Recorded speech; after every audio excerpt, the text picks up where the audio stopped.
Paz do Senhor, amém. Confesso que eu estou me sentindo realmente na minha igreja. Isso é muito bom, né? Parece que são coisas do Senhor, né? Parece que vocês já conhecem toda a minha vida e eu já conheço toda a vida de vocês. Ninguém explica, né? Só o poder de Deus mesmo. Que bom que estar aqui com vocês. Eu sou missionária de base, como o pastor disse. Não estou no campo missionário, mas meu coração está lá. Meu coração está lá, meu investimento, as minhas orações. E não tem como, né, irmãos? A gente estar em missões sem estar no campo missionário. É impossível. E, como o pastor disse, eu estou mais envolvida na área do cuidado pastoral e do treinamento de missionários, que a gente acredita que lá na missão nós temos um pensamento, que a base da missão é como se fosse uma mesa. 4 pernas sustentam essa mesa, que é a oração, através do nosso centro de oração, que funciona 24 horas por dia ali, já há algum tempo, e vai continuar, em nome de Jesus, até o Senhor voltar. O outro pé dessa mesa é a parte administrativa, que a gente acredita que essa parte logística, ela tem que ser muito séria e tem que ser muito transparente com aqueles que contribuem, né? O negócio tem que ser muito certo. E se ela tem uma boa administração, uma administração de excelência, ela é reconhecida, ela é respeitada, e Deus nos honra por causa desse nosso compromisso. A terceira perna é o treinamento do missionário. Como a gente sabe, né, na época lá do David Livingstone, né, o missionário não ia com mala para o campo, ele ia com um caixão. Ele colocava toda a roupa dele no caixão e ia para o campo, porque sabia que não ia voltar mais. E ali ele ficava a vida dele inteira. E hoje a gente sabe que não é bem assim. Hoje eles vão, precisam estar preparados, um mundo globalizado, esse mundo doido do jeito que está. As pessoas não precisam mais ir com a boa fé apenas. A igreja, ela existe uma excelência no treinamento dela que capacita esse missionário a trabalhar com gente, com pessoas. Então, essa é a terceira mesa da nossa missão, terceira perna, e a quarta é o cuidado do missionário. Nós conseguimos tirar da cabeça do missionário e da igreja de que missionário é super-herói. Não é.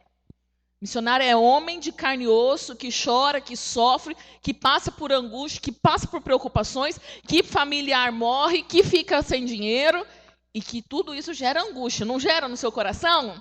Gera no coração do missionário também. E ele tem que estar bem para produzir aquilo do qual ele foi chamado para produzir, que é a manifestação do reino de Deus naquele lugar. E nós tentamos ao máximo, a gente sempre fala, tem estresse que o missionário tem que passar para ele aprender. Agora, tem estresse que o missionário não precisa passar. E esse estresse é que a gente tenta tirar com a nossa presença, com as nossas orações, com os nossos contatos, com o nosso envolvimento deles. Mas há estresse que o missionário tem que passar. Não tem coisa que a gente aprende só vivendo? Missionário também. Então, tem coisa que a gente entende, Deus nos dá esse discernimento, e a gente...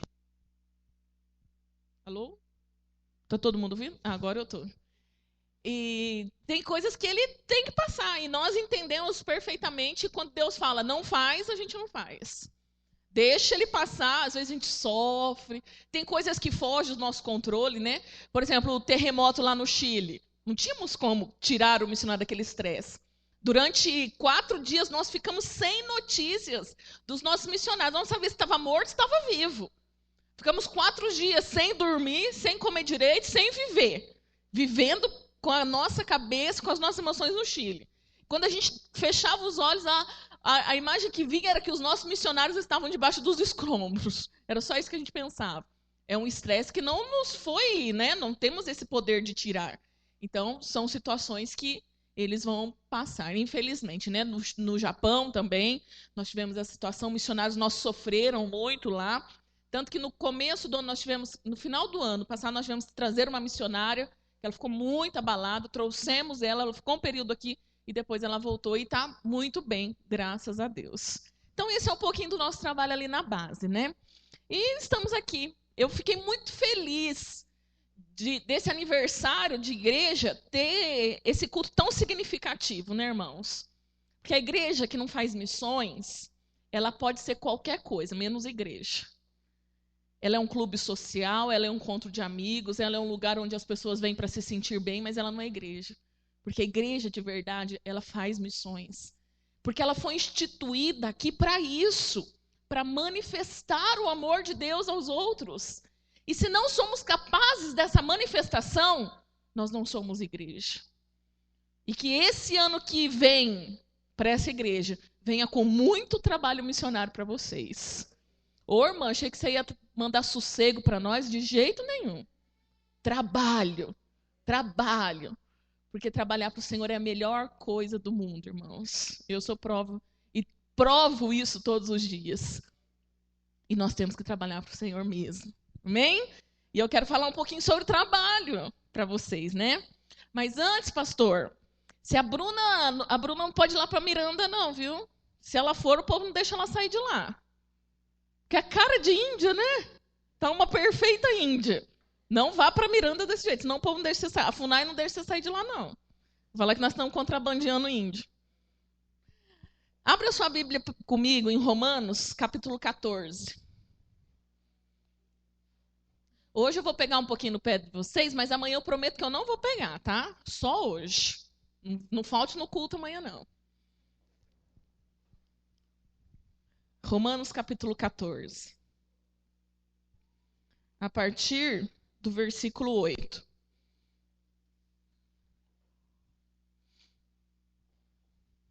Missionária Vera Lúcia mandou um grande abraço para vocês. Pude estar com ela essa semana, mandou um grande abraço para toda a igreja, disse que se lembra muito da igreja e pediu para vocês estarem orando, né? Ela está indo para lá agora. Daqui uns dias ela vai ficar um mês lá, vai organizar as coisas lá do jeitinho dela e volta de novo para o Brasil, né? Mas ela mandou um grande abraço para vocês e pediu as orações dos amados. Amém? Romanos 14, a partir do versículo 8. Diz assim: se vivemos, vivemos para o Senhor. E se morremos, morremos para o Senhor. Assim, quer vivamos, quer morramos, pertencemos ao Senhor.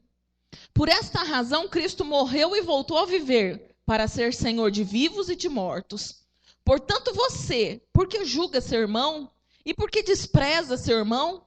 Pois todos compareceremos diante do tribunal de Deus, porque está escrito: por mim mesmo jurei, diz o Senhor, diante de mim todo joelho se dobrará e toda língua confessará que eu sou Deus.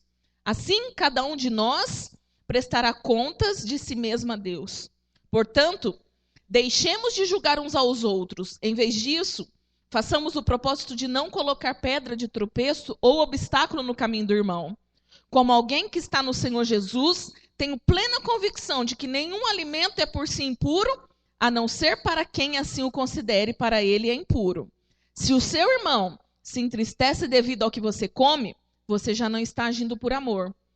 Porque por causa da sua comida, não destrua seu irmão, por quem Cristo morreu.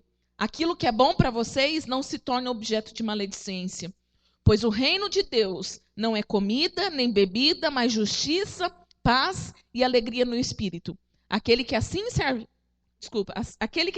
a Cristo é agradável a Deus e aprovado pelos homens. Por isso, esforcemo-nos em promover tudo quanto conduz à paz e à edificação mútua. Não destrua a obra de Deus por causa da comida. Todo alimento é puro, mas é errado comer qualquer coisa que faça os outros tropeçarem. Irmãos, há duas perspectivas de reino de Deus. Um reino que virá. Quando a gente lê Apocalipse, a gente vê aquelas guerras, e guerra do Armagedon, e Gog e Magog, e o grande trono branco, e o juízo final, e o estabelecimento do reino de Deus.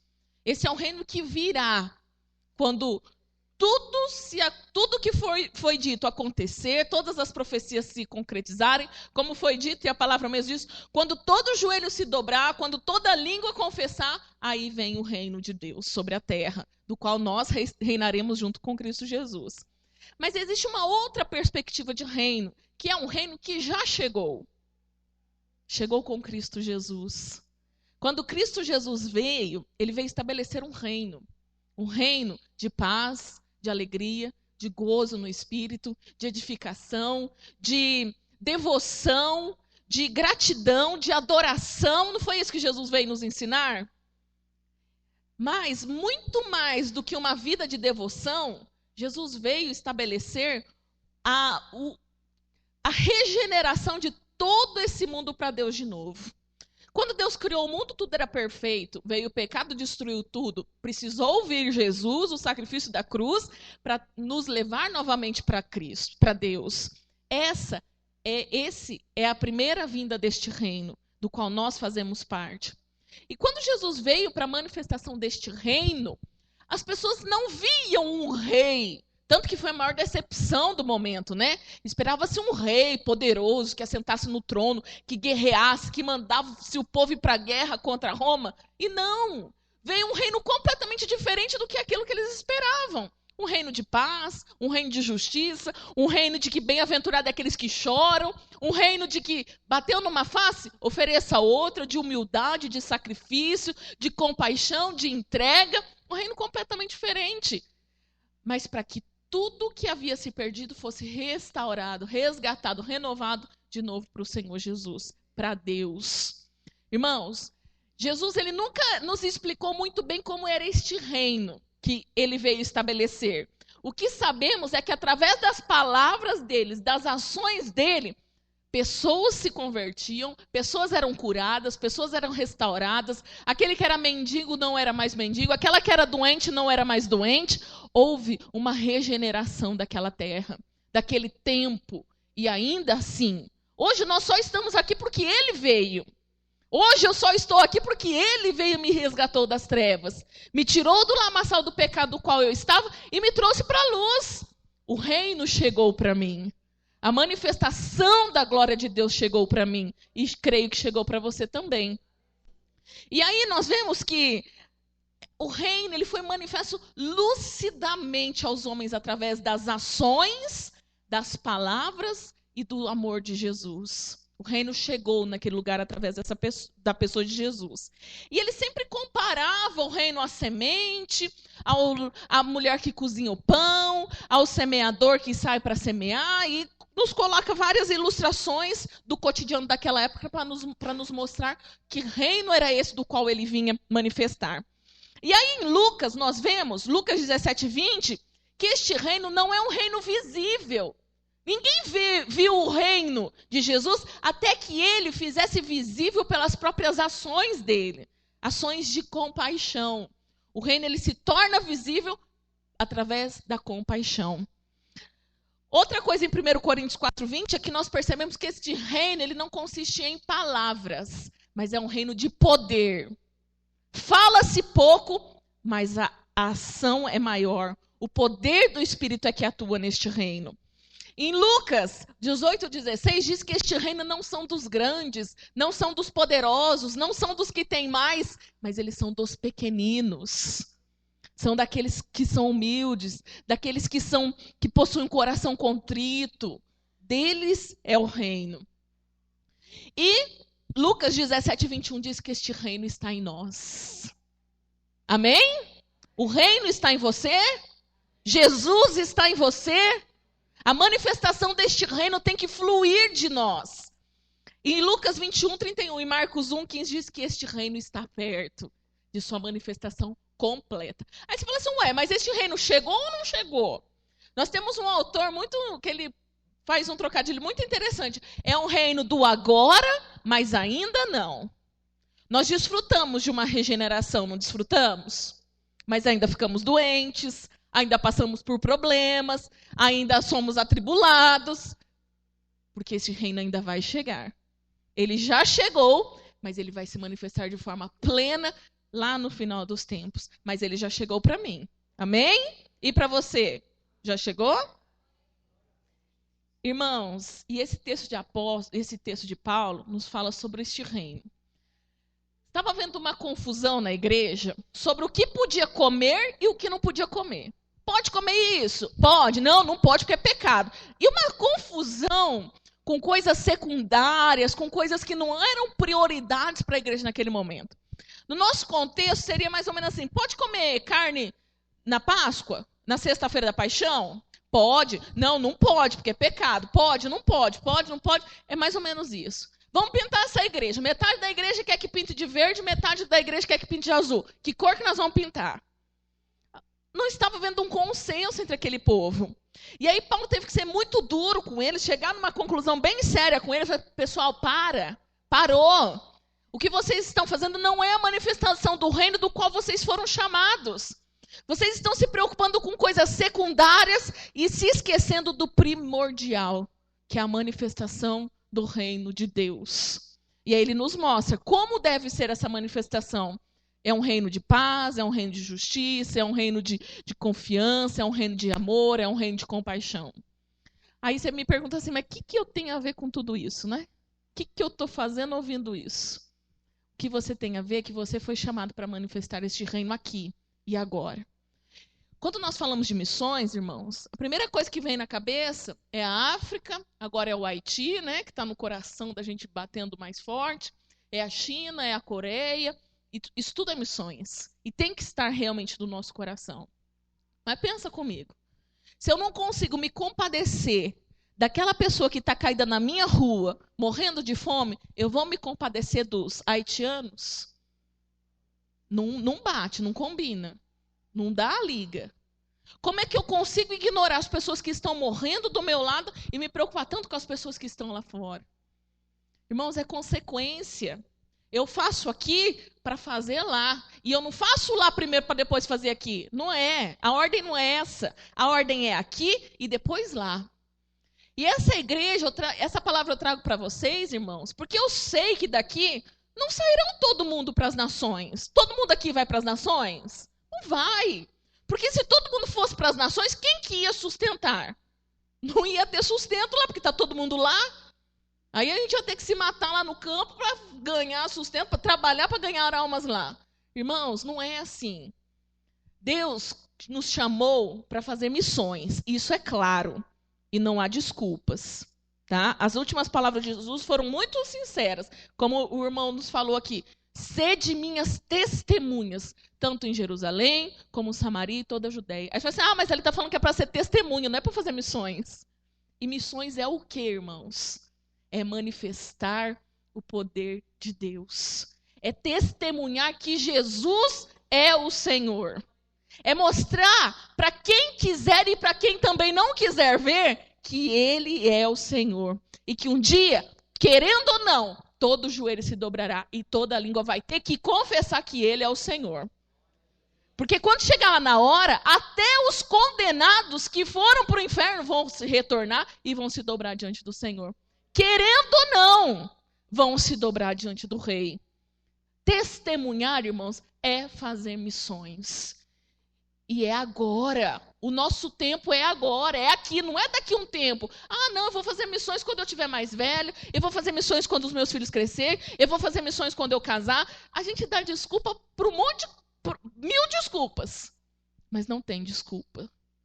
A igreja, ela tem que ser missionária. E é aqui e agora. Amém? E aí sim, nós vamos conseguir alcançar as nações. A gente às vezes faz o caminho inverso. Quer alcançar as nações e depois aqui. É aqui que começa. Uma igreja missionária, ela começa a fazer missões aqui. E tem que ser aqui para o negócio dar certo lá. Como nós vamos enviar? Como nós vamos amar as almas? Temos que começar a amar aqui. E é por isso que esse texto tem a ver com você. Porque você é portador de um reino. De um reino poderoso, invencível, imbatível, sobre terra, céu e mar, que é o reino do Senhor dos Exércitos. Você possui, olha que interessante, você possui e você pertence a este reino. Eu pertenço porque eu faço parte, eu possuo porque ele está dentro de mim. E qual é a minha postura diante deste reino? Tá bom, eu entendi que eu tenho que fazer missões, que eu tenho que testemunhar, que eu tenho que manifestar o reino, que eu tenho que fazer aqui, mas como? Eu sou muito colérica. E as coisas para mim têm que ser muito práticas, sabe? Não pode ficar muito na teoria, não. Tá, o que eu faço com isso? E a Bíblia, ela é assim. Ela nos coloca contra a parede, mas ela nos ensina a fazer também. E aí, eu chamo a sua atenção para o versículo de número 13. A minha postura de possuidor do reino, irmãos, não pode ser de um juiz. Olha lá o versículo 13. Portanto, deixemos de julgar uns aos outros. Primeira parte. Achei legal a palavra do Tiago aqui. Vocês acham, a gente talvez acha meio estranho, né? As pessoas com essas roupas esquisitas aqui no culto, né? E a gente tem mania de julgar aquilo que é diferente da gente.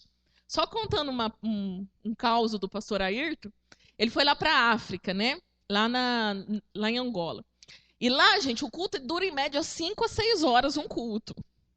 E aí entra o grupo de senhoras dançando, e sai o grupo de senhoras dançando, e entra as crianças dançando, e sai as crianças. Chegou uma hora que o Art teve que pedir para acabar o culto. Eu não aguento mais, vamos parar o culto. Porque o povo não para. E a gente não é acostumado, né? Ele com calor de 40 graus, internado de gravata, até aquele. Vera, acaba o culto, Vera. Pastor, mas eu não posso acabar o culto, porque o outro grupo ainda não dançou. Porque tudo é diferente. Gente, eu sou diferente de vocês, cada um de vocês é diferente um do outro, as formas de se cultuar a Deus são diferentes. O que nós precisamos entender é que nós não podemos julgar as pessoas. Porque a Bíblia é muito clara. Da mesma forma como nós julgarmos, nós seremos julgados. E é muito interessante ouvir essas palavras da boca de Paulo. Quem foi Paulo antes de conhecer o reino? Antes de ser possuidor do reino? Era um perseguidor, era um juiz. Ele julgava, condenava e matava. Porque era diferente daquilo que ele cria. Porque as pessoas não adoravam a Deus da forma como ele acreditava que era. Porque as coisas não aconteciam do jeito e da forma como ele acreditava que era. E aí o reino chegou até ele. Teve que cair do cavalo, ficou cego, teve que ficar 1 ano lá com os apóstolos aprendendo, e quando ele foi para a igreja, as pessoas já achavam que ele estava ali para enganar, né? Aquele que se convertia ia preso por Paulo, ia ser julgado e ia ser morto. Mas quando este reino entrou dentro de Paulo, as coisas mudaram. E ele entendeu que nem tudo aquilo que é diferente de mim é errado. É simplesmente diferente. E às vezes nós olhamos para as pessoas lá fora e nós julgamos. Ah, não, essa aqui não pode participar da minha igreja. Essa aqui não pode participar do meu clube. Não pode participar do meu vínculo de amizade porque é diferente de mim. Irmãos, tudo bem que a Bíblia diz que nós não devemos nos assentar à roda dos escarnecedores, não é mesmo? Mas nós temos que trazê-los para a nossa roda. Não são eles que nos influenciam, mas somos nós que influenciamos este povo e temos que influenciar essa sociedade. Aí eu falo para você, o que é julgar? Julgar é decidir um litígio na qualidade de juiz, é pensar sobre algo, é supor, é avaliar, emitir uma opinião, é adivinhar algo sobre alguém. Tudo isso é julgar. Tem uma história que eu acho bem interessante. Tinha uma pessoa no cemitério e foi levar flores pro defunto lá, pro caixão, pro túmulo. E estava lá arrumando as flores no túmulo, arrumando o vaso e tal. E aí do lado apareceu um chinês trazendo um prato de arroz pro defunto também. E aí o cara que estava dando as flores achou estranho, né? O que é isso? O cara tá louco, trazer arroz pro cemitério, né? Aí ele, muito dono da verdade, né? Disse, cara, o que você tá fazendo aqui? Você acha que o seu defunto vai vir comer esse arroz? Aí o chinês falou para ele, e você acha que o seu defunto vai vir cheirar suas flores? Não era a mesma coisa? Só era diferente. Interessante que nós julgamos exatamente naquilo do qual nós também erramos. E aí nós temos que ter cuidado, irmãos. Ah, não, mas o Tiago não tá nada engraçado com essa roupa aí. Nossa, tá ridículo. Não que você esteja, não é a minha opinião. Você está muito simpático. Nossa, para que tudo isso? E não sei o quê, que ridículo. A gente quer julgar tudo, porque não é do jeito que eu penso. Eu acho que as coisas estão erradas. Irmãos, não é assim. Lembra, teve uma época, uma musiquinha aí mundana, que fala cada um no seu quadrado? Cada um no seu quadrado, cada um de um jeito. Deus nos fez diferentes. Se fosse para ser todo mundo igual, que graça teria? Mas não é porque eu sou diferente, é que eu estou errada. E quando nós olhamos para missões, gente, a primeira matéria que os nossos alunos têm no curso de missões é contextualização missionária. Eles têm que se contextualizar com aquele lugar. Eles têm que comer a comida daquele povo. Eles têm que fazer as coisas que aquele povo faz. Claro que é diferente. Pecado de cultura. Cultura é de Deus, pecado não é de Deus. Mas dentro da cultura, nós temos que nos adaptar a essa cultura. Como é que nós vamos ganhar os tolos? Nos fazendo de tolos. Não é? Como é que você quer ganhar a sua cidade, você quer ganhar os seus parentes, se você é tão superior aos outros? Não vai ganhar ninguém. Não vai. Deus, para nos ganhar, ele teve que se humilhar. Ele teve que se fazer como nós. E aí sim ele conseguiu nos ganhar. É a mesma coisa, irmãos. Não julgue para não ser julgado. Amém? Precisamos tirar todo tipo de julgamento da nossa cabeça se queremos ganhar alguém para Cristo. Ah, tá bom, eu vou ganhar as prostitutas. Aí vem as prostitutas para dentro da igreja, que é um conflito muito grande nas igrejas, né? Eu trabalho com prostitutas, porque não são bem-vindas na igreja. Porque elas andam diferente, porque elas se vestem diferente, porque elas não vão saber se comportar dentro da igreja. Que igreja é essa? Que não inclui, mas que exclui as pessoas.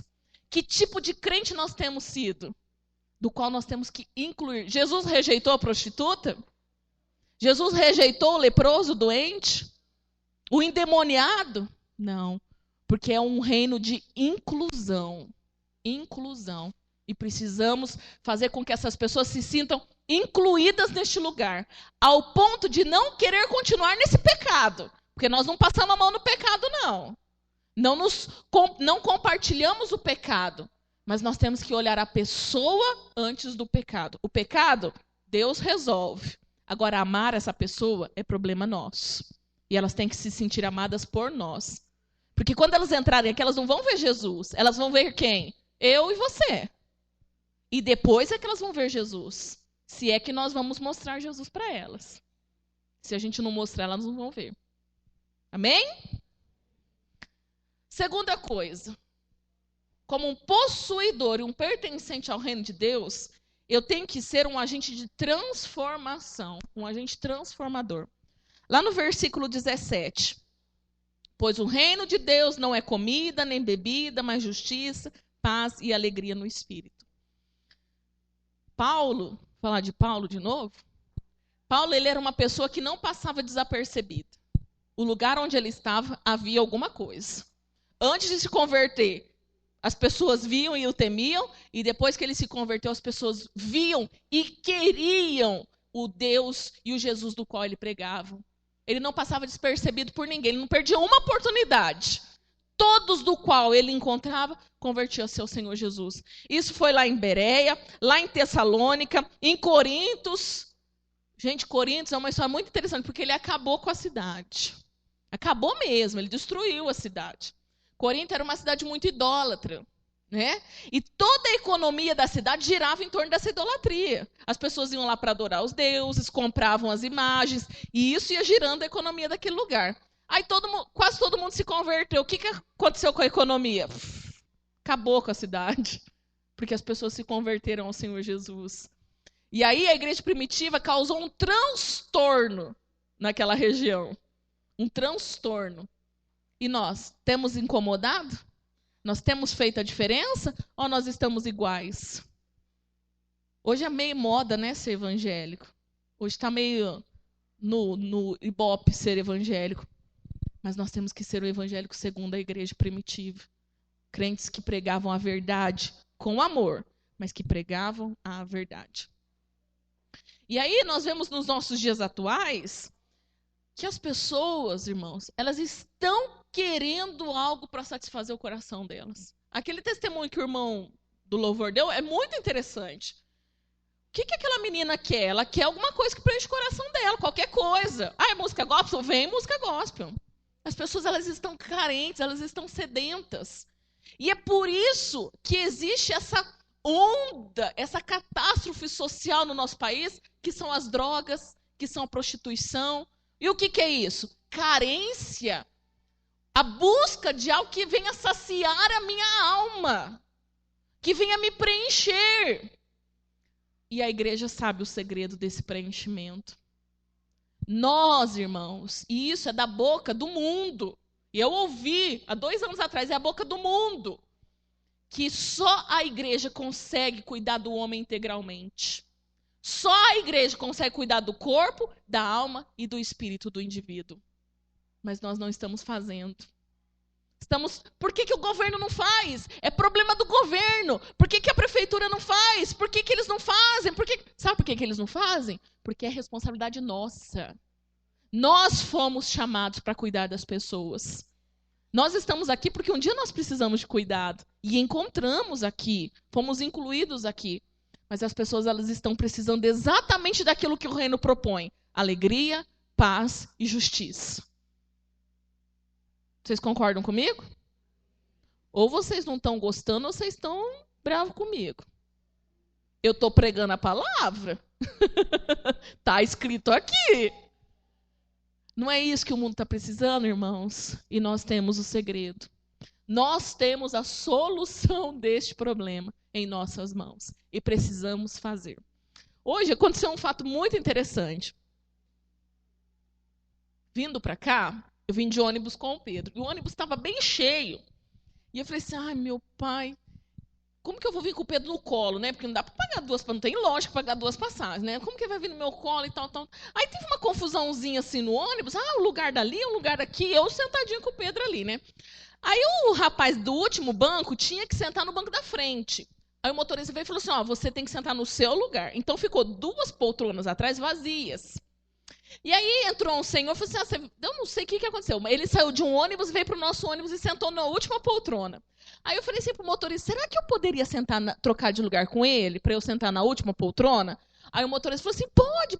Aí ele veio pro meu lugar e eu fiquei com as 2 poltronas só para mim e pro Pedrinho. E viemos tranquilão, né? Oh, Deus é bom, né? E eu lá folgadona, Pedro ali, eu aqui dormindo e tal. Daqui a pouco, gente, começou uma menininha a passar mal dentro do ônibus. Tinha 4 aninhos. E essa menina vomitava. Eu estava contando com o pastor, era uma mulher tão elegante, muito bonita, muito elegante. E a menininha nunca tinha andado de ônibus na vida dela. E naquela primeira vez a menina passa mal. E a mulher, gente, ela ficou tão transtornada que ela não sabia lidar com aquela situação. E ela estava numa poltrona só com a menininha. E a menininha passando mal lá, e ela estava bem na frente, assim. Eu falei assim, meu Deus, eu tenho que fazer alguma coisa, né? E eu fiquei com aquele negócio, eu tenho que fazer alguma coisa.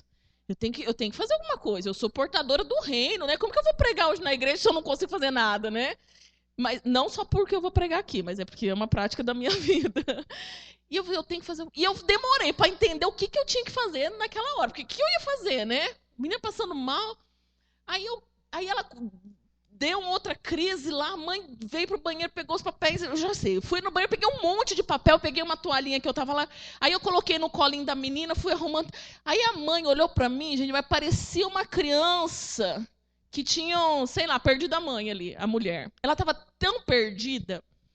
Aí eu falei assim, oi, como que é seu nome? Comecei a conversar com a menininha. Eu falei, ai, que bonitinha que você é. Vamos sentar lá no fundo comigo? E a mãe, assim, nem sabia a reação, sabe? Aí eu trouxe a menininha, pus ela na minha poltrona, que eu estava feliz, que eu tinha 2, e agora eu estava sem nenhuma, né? Pus ela na minha poltrona e comecei a brincar com a menina. Eu falei assim, olha, mãe, ela tá bem, a pressão dela tá... Pareceu uma médica ali, sabe? Ela tá bem, a pressão dela tá ótima, ela tá corada. E a mãe achando que a menina ia desmaiar dentro do ônibus, aquele caos, assim, né? E a menininha começou a melhorar. Aí a mulher falou assim, nossa, mas você me trouxe tanta paz. Eu falei assim, bingo. É o reino de Deus se manifestando neste lugar. Eu não resolvi o problema da menina. Eu não consegui fazer ela parar de vomitar, mas eu consegui resolver o problema da mãe. Ela sentiu paz. Olha o que eu fiz, gente. Eu não falei nada para ela. Eu fiz algo por ela. E aí paramos, descemos, ela foi, tomou um Gatorade e tal. E aquela mãe toda hora falando assim, nossa, depois que você veio falar comigo é que eu consegui me acalmar. Vocês estão vendo, gente, como é simples a manifestação do reino? Mas nós temos que estar na brecha. Sempre alerta. Buscando a brecha. Talvez aquela mulher ela nem sabe o meu nome, que eu nem falei para ela. Ela sabe o nome do Pedro, que toda hora brincando ali com a menininha, com o Pedro. Ela nem vai saber o meu nome, mas ela vai saber que alguém trouxe paz para ela. E o Espírito Santo vai mostrar para ela quem é essa paz. Porque é Deus quem faz a obra, irmãos, nós somos só instrumentos dele.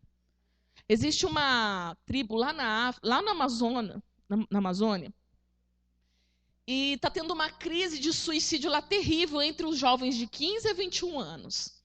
E sempre nas mesmas épocas do ano, agosto a outubro, 21 jovens morreram em 2006, 21 jovens morreram em 2007, 20 jovens morreram em 2008. E está vindo esse número. E aí foi feito, por que, os jovens estão morrendo neste lugar? Por que, que eles se matam? E é suicídio mesmo. E aí foi feito os antropólogos foram fazer uma pesquisa de campo, entender a situação daquele lugar, e entenderam que está havendo uma grande tristeza de alma naquele povo. Eles estão carentes de alguma coisa. E para suprir essa necessidade, eles descobriram uma bebida alcoólica, que é feita com o caldo da mandioca. Com a polpa eles fazem o biju e com o caldo eles fazem essa bebida alcoólica. E a alegria deles, gente, é tomar o caxiri. Eles enchem a cara daquele negócio, fica todo mundo bêbado. Passou o efeito do caxiri, o que resolveu? Nada. E aí o que eles fazem? Se suicidam. Porque aquela tribo, elas não têm medo da morte, mas elas têm medo do sofrimento. E elas não querem sofrer. Irmãos, quem tem a solução para o problema deles? A igreja. Nós temos aquele que tira todo o sofrimento. Nós não tiramos o problema.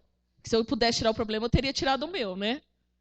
Mas nós conseguimos tirar o sofrimento que o problema traz, que a enfermidade passa. Eu estou diagnosticada com câncer.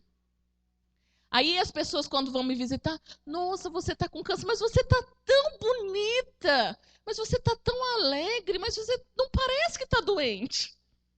É claro que não, porque eu sei que quem dá a palavra final é o Senhor. Porque eu sei o problema, eu sei como resolver a dor do meu coração. Vocês acham que eu não tive medo? Tive, ainda tenho. Vocês acham que eu não choro? Choro. Vocês acham que a minha família não está preocupada? Estamos, todos muito preocupados. Irmãos, mas eu não posso fazer nada. Eu fui ao médico essa semana e ele falou assim, olha, por enquanto está tudo bem. Mas só em dezembro que nós vamos resolver o que nós vamos fazer com você. Até dezembro, irmãos, o que eu vou fazer da minha vida? Eu vou me enfurnar dentro da minha casa, dentro do meu quarto, vou tomar caxiri, vou tomar não sei o quê, vou fazer o quê? Vou pular do prédio. O que eu tenho que fazer? Esperar. Quando eu recebi o diagnóstico, eu fiquei chocada, claro, né? E uma coisa me veio na cabeça, Senhor, refrigera minha alma. Eu só sabia orar isso, refrigera minha alma. E Deus ouviu minha oração. Vocês estão entendendo o nosso segredo? E nós precisamos manifestar o nosso segredo. Não pode ser segredo, igreja. E aí nós possuímos essa alegria que Paulo nos fala, de uma alegria indizível. Uma alegria que não dá para dizer e não dá para explicar. Uma paz que excede a entendimento. Só nós conhecemos isso. Paz em meio à guerra, paz em meio ao câncer, paz em meio à morte, paz em meio aos problemas, paz em meio à falência. Porque eu sei que aos seus amados o Senhor dá enquanto eles dormem. Porque enquanto eu oro, Deus trabalha. Porque tem horas que não sou eu quem vou fazer, mas é o Senhor quem vai fazer. E é Ele, é problema dele. Eu tive que chegar para o Senhor e falar, Senhor, agora é com o Senhor. Claro que eu falando assim para vocês é uma forma, mas eu lá no meu quarto, né, é bem diferente. Agora é com o Senhor. Então, o que aconteceu comigo? Tinha um nódulo na tireoide, foi tirado o nódulo, a tireoide direita foi tirada, foi diagnosticado o nódulo maior como benigno, fechou a cirurgia, resolvido. 15, eu achando, né, oh, Deus me curou, maravilhoso é Deus, aleluia, já dando ações de graça ao Senhor, escrevendo carta de testemunho, mandando as cartas. 15 dias depois, o médico me chama. Jaqueline, tem uma notícia ruim para te dar. Nós achamos mais um nódulo maligno, e este é maligno. O chão sumiu. E agora? E agora, doutor, o que eu faço? Eu vou abrir de novo o pescoço? Não, agora você não vai fazer nada. Só em dezembro nós vamos resolver o que você vai fazer da sua vida. E aí eu fui para os pés do Senhor. É o Senhor.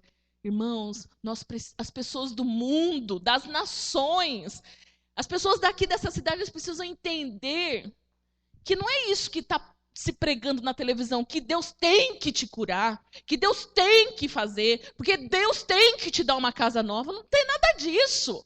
Deus não tem que fazer nada. Nós é que temos que fazer. Confiar na graça, na justiça, na paz, no amor que Ele tem por nós. É isso que nós temos que fazer. E deixa Ele ser Deus, do jeito dele, da maneira dele.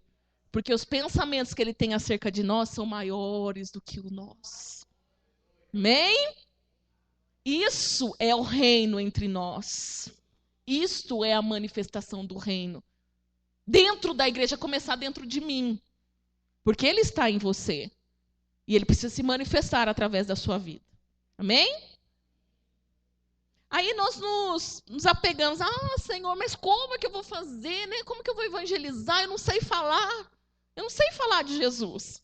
Antigamente, não que eu seja antiga, mas antigamente, as pessoas se convertiam com papelzinho, com folhetos. Quem não participou disso, né? E as pessoas aceitavam Jesus. Hoje, ninguém mais quer ouvir, porque elas estão cansadas de ouvir. Elas querem ver. Elas querem ver. Então, irmãos, essa desculpa não existe mais. Ah, eu não tenho dinheiro. Ah, eu não tenho talento. Ah, eu não tenho tempo. Sabe o que tudo isso significa? Eu amo o banco da minha igreja e quero continuar nele. Você nunca vai ter dinheiro. Você nunca vai ter tempo. E o seu talento nunca vai servir para a obra se assim você não o quiser. Porque o reino de Deus ele é muito personalizado. Ele tem lugar para todo mundo. Lembra-se de Dorcas? O que Dorcas sabia fazer? Costurar. Dorcas era costureira. E ela manifestava o amor de Deus pelas pessoas costurando roupas para os pobres e para as viúvas. Ela morava num lugar, Jope era um lugar litorâneo, que as pessoas, os homens iam para o mar e não voltavam às vezes. Então ali tinha muitos órfãos, muitas viúvas, e ela costurava roupas e dava para os pobres, para os órfãos, para as viúvas. E quando Dorcas morreu, irmãos, Dorcas não pôde sossegar nem morta. Porque foram lá, buscaram Pedro e fizeram Pedro ressuscitar Dorcas. Porque era impossível viver naquele lugar sem aquela mulher. Se você morrer hoje, irmãos, será que alguém vai querer que você ressuscite ou que enterre logo? É a manifestação de um reino de amor. De amor. E nós temos que ser crentes que são reconhecidos pelo amor, do qual eles falam e manifestam. Tadinho do Jabes, né? Tem que ficar mudando para lá. Bem, em terceiro lugar, para acabar, para eu não ser apedrejada hoje aqui da igreja, tá lá no versículo 18. Irmãos, essa palavra Paulo falou para aquele povo com muito amor. Foi recheada, coberta com amor. E eu estou aqui da mesma forma. Com muito amor. Porque o Espírito Santo quer se mover através de vocês. Versículo 18. Aquele que assim serve a Cristo é agradável a Deus e aprovado pelos homens. Olha só que simplicidade. Para eu ser um portador, um manifestador deste reino, eu tenho que ter uma postura de servo a Cristo e uma postura de servo aos homens. Sim, agora o negócio melou. Até agora estava tudo bem. É que esse negócio de ser servo um dos outros aí não desce. Irmãos, a gente quer ter muitos segredos, né? Ai, porque agora nós descobrimos o segredo da adoração a Deus. Vamos bater palma. Um pulinho para lá, um pulinho para cá. E assim nós vamos agradar o coração de Deus. Imagina, né? Você quer agradar o coração de Deus? Sirva o seu irmão e aqueles que estão lá fora. Seja servo. Seja aprovado. Que as pessoas olhem em você e falem assim, eu quero ser como ela. Eu quero ter o casamento que ela tem. Eu quero ter os filhos que ela tem. Eu quero ter uma vida como a dela. Porque nós somos servos de Cristo. E conseguimos agradar, ser aprovado pelos homens. As pessoas não precisam gostar de você, não. Mas elas têm que reconhecer que você é bom naquilo que você faz. Eu tive uma experiência num projeto social há 2 anos lá em Assis, do qual era um projeto da missão, que a gente cuidava de meninas em situação de risco, né? Filha de, como a gente brincava, é só filha de gente boa. Filho de traficante, filho de prostituta, filho de, né? Só gente boa. Só a nata da sociedade. E era com esse povo que a gente trabalhava ali. Com essas, principalmente com as meninas e com as famílias. E quando a gente assumiu o projeto, de cara nós falamos, nós somos um projeto evangélico e queremos pregar o evangelho. Na época a gente falava assim, né? Para que até eles pudessem entender. E a primeira coisa que o Conselho do Direito da Criança falou assim, ó, vocês não podem orar, vocês não podem fazer culto, vocês não podem levar as meninas para a igreja, vocês não podem pregar de Jesus aqui dentro. E agora, né? Se eu falo que sim, eu estou, né, me rebaixando. O objetivo não é esse, o objetivo é tudo isso que ele falou. Se eu falo que eu vou fazer, ele não vai deixar eu trabalhar. E aí nós oramos, e nós tivemos uma estratégia. Tá bom, nós não vamos orar, nós não vamos pregar, nós não vamos ler a Bíblia, nós não vamos levar ninguém para a igreja, nós não vamos fazer nada disso. Vocês podem ficar tranquilos. Não que a gente mentiu, é que a gente fazia diferente. Então, a gente tinha oficinas, e tinha uma tal de oficina que era um grupo de reflexão. Aí, o que vocês fazem nesse grupo de reflexão, né? Porque tinha fiscalização. Que a gente reflete sobre a vida, sobre o mundo. Mas eles não sabiam que a gente refletia à luz da Bíblia. A gente dava aula de educação cristã para as meninas, através dessa oficina de reflexão. Nós ungíamos essas meninas todos os dias, sem ninguém saber que nós estávamos ungindo. Ungíamos as mãos, orávamos, e toda hora que elas chegavam, oi, querida, Deus te abençoe, um beijo, e olho na cabeça das meninas. E olho na cabeça das meninas, e ungindo, e ungindo, e ungindo. E Deus foi fazendo a obra, gente. Deus é que foi fazendo a obra.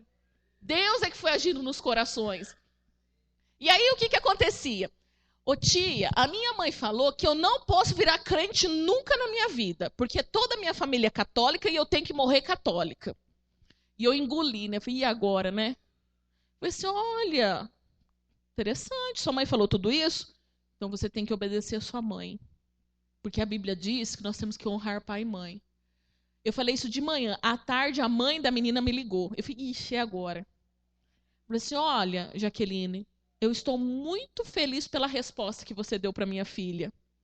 Porque dependendo do que você fosse falar para ela, eu ia tirar ela desse projeto. Mas pela resposta que você deu, a minha filha vai ser o que ela tiver que ser. Católica ou evangélica. E as pessoas vinham e pediam oração, e começaram a ir para a igreja. E aí chegou o mesmo presidente do conselho, que falou que eu não podia fazer nada disso, chegou a mim e falou, posso ser parceiro de vocês? Eu posso ir na igreja de vocês? Eu posso trazer as crianças do outro projeto para vir fazer com vocês, porque aqui o negócio está funcionando. E qual é o segredo? E aí eu pude manifestar o reino de Deus mais uma vez. E eu pude falar para eles, sabe o que tem de diferente? Aqui tem o Espírito Santo de Deus. E é Ele quem está transformando essas vidas. Vocês estão vendo, irmão? Se eu brigasse com esse homem, se eu xingasse ele, ou se eu brigasse com essa menina, mandasse ela embora do projeto, o que eu teria? Nada. Eu não faria nada. Por causa do meu orgulho? Porque eles estão me desafiando? Porque eles estão me subestimando? Não, gente. Eles não estão mexendo comigo. Eles estão mexendo com o Senhor dos Exércitos. E com Ele ninguém ganha. E aí nós temos que nos fazer de tolo. Repita essa palavra. Baixa a cabeça. Vamos ser aprovados pelas pessoas, não por fazer coisas erradas, mas por fazer a coisa certa da maneira certa. Vamos ser um povo que tenha a simpatia de todos. A igreja primitiva, ela crescia por dois motivos. Porque elas oravam muito e porque elas possuíam a simpatia de todos. Assim a Bíblia diz. Todos queriam fazer parte dessa igreja. Todos gostavam daquele povo. O segredo de crescimento de igreja. Não precisa fazer curso. É só ler a Bíblia e entender os princípios da manifestação do reino de Deus. E aí, a palavra de Deus diz lá em Colossenses 4, que a vossa palavra seja sempre agradável, temperada com sal, para saberdes como deveis responder a cada um. Vocês estão entendendo? Ser servo. Servo. Os diáconos na igreja foram instituídos para servir os de dentro e os de fora da comunidade. Está escrito na Bíblia isso. Eu vou ser bonzinho só quem faz parte da minha igreja. Eu vou ser simpático só com os membros da minha igreja. Irmão, se assim for, ninguém vai querer fazer parte dessa igreja. Vai ficar esse povo, nós vamos morrer e a igreja vai morrer. Mas nós sabemos que nem as portas do inferno podem prevalecer contra a igreja do Senhor Jesus, não é? Mas cabe a nós o dever de manifestar este reino, este poder e essa glória de Deus lá fora. Amém? Acabei. Ufa. Mas ainda não. É o reino do agora, mas ainda não. Acabei, mas ainda não. Irmãos, Deus, Ele usa pessoas para abençoar pessoas. E às vezes a gente só entende isso quando a gente está numa situação bem complicada, né? Que vocês não cheguem nessa situação complicada para entender quão fundamental é a sua função de abençoar as pessoas dessa terra, dessas nações. A começar aqui. Aqui. E eu quero orar por você. Olha o golpe aí, né? Olha o golpe. Eu quero te chamar para ser um manifestador deste reino. Porque possuidor você já é. Você possui o reino. E agora você precisa entender a manifestação deste reino através da sua vida. Ah, eu não sei, eu não posso, eu não consigo. Pode, consegue e vai. Porque é o Senhor dos Exércitos quem faz por você. Você só diz, pode me usar, que Ele faz todo o resto. Coloque-se de pé. Vamos orar. Por favor. Nós cantamos aquele hino novo. Se puder cantar de novo, por favor. Irmãos, se você está esperando que o céu se abra, que um raio caia nessa igreja para você começar a fazer obra missionária, não vai fazer nunca. Mas eu sou profeta de Deus. E eu declaro nessa noite que você foi chamado para a obra missionária. Deus me deu essa autoridade de falar no nome dele. E é no nome do Senhor dos Exércitos que eu falo. Deus te chamou para fazer missões. Deus te chamou para fazer missões. Deus te chamou para manifestar o reino dele aqui. Eu não sei, ele vai te ensinar. Eu não consigo. A Bíblia diz que eu posso todas as coisas naquele que me fortalece. Eu não tenho dinheiro. O filho do homem não tinha onde encostar a cabeça dele. E os discípulos o seguiram, porque haviam entendido que eles haviam escolhido a melhor parte. Você já escolheu a melhor parte. Não é o reino que precisa de você. É você que precisa sentir e experimentar o sabor de dever cumprido diante do Senhor. De manifestar a glória dele neste lugar. A começar agora, hoje. Feche os seus olhos. Coloque o seu coração diante do Senhor. Às vezes você pode falar, Senhor, eu não entendi bulufa do que essa mulher pregou hoje. Mas eu quero fazer esse negócio aí. Deus vai fazer através de você. Se você entendeu perfeitamente a manifestação deste reino, se coloque na brecha. Senhor, eu vou. Eu quero. Deus está te convidando nessa noite. Te convocando mais uma vez para fazer parte desta obra. E você que quer, vem aqui para frente que nós... Por onde Jesus passou, as pessoas transformou. Por onde Jesus passou,